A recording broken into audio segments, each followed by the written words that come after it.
Hey driver, let's pull on over and meet the 2023 top new artist, Bryan, who is also #1 in Apple Music's top country albums. He went from being just a mess up kid to being on the ninth cloud. Today we will go over his life before fame, what inspired him to keep making music, and how he has risen into the music industry. With no further ado, let's follow the Highway Boys as we get to know our beloved Zach. First, let's take a look into Zach's younger years. He was born in Okinawa, Japan, and his mother and father, Dwayne and Annette Mullen Bryan, were stationed here as Dwayne was serving in the U.S. Navy at the time of Zach's birth. When Zach was 8 years old, they moved to Ugla, Oklahoma. Zach also has an older sister, Mackenzie Taylor. Mackenzie has also made her way into this world as a comedian. When Zach was 12 years old, his parents divorced. Because of the divorce, he lived with his father and still stayed close to his mother. Around the same age, he started writing poetry. A couple years later, his grandfather gifted him his first guitar. Before he was big in the music industry, he served in the United States Navy, following in his family's footsteps. In the Navy, he reached the rank of Aviation Ordnanceman Second Class, according to American Songwriter. An aviation ordnanceman operates and handles aviation ordnance equipment. They are responsible for stowing, loading, and issuing munitions and small arms.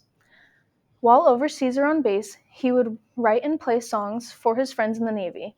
He would also sometimes post these songs to his personal YouTube page.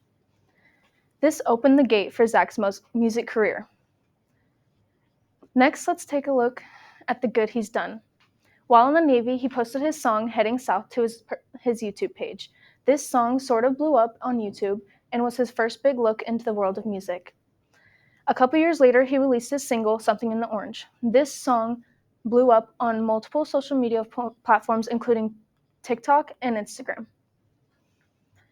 According to Country 94.7, this song was on Billboard's Hot 100 for 65 consecutive weeks.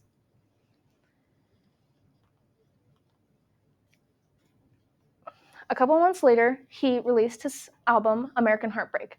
This album consisted of 34 songs. It turned Zach into a traveling man. He started touring all around the U.S. for this album. At the end of this album, he released his next single, Burn, Burn, Burn. Some say that this single blew up even more than Something in the Orange did. You could say that he's always working overtime to create his next best song. During his downtime, he came to the terms with the fact that he hated Ticketmaster. So, in inspiration of that, he released his live album, All My Homies Hate Ticketmaster, live from Red Rocks. He then announced his next album, the Burn, Burn, Burn tour. This tour was inspired by his hatred for Ticketmaster, and he wanted to create a tour with the most affordable prices so that even the average working person could get the chance to see him in concert. At the end of his tour in August of 2023, he released his fourth album that was self-titled. This album was groundbreaking. It consists of multiple full of emotion and raw songs. He then announced his next tour, the Quittin' Time Tour. Due to the fact that he has grown so popular, he had to partner with Ticketmaster in order to get venues that could support and handle all of his fans. Lastly,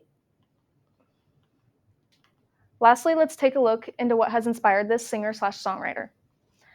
Annette Deanne Mullen Bryan, Zach's mother, passed away on August 3rd of 2016. Zach Bryan's mother was a big inspiration in his life. In multiple Instagram posts or tweets, he attributes to his mom. There's a lot to do in 2 years that I wanted to tell you about. I love you more than life and I miss you like hell.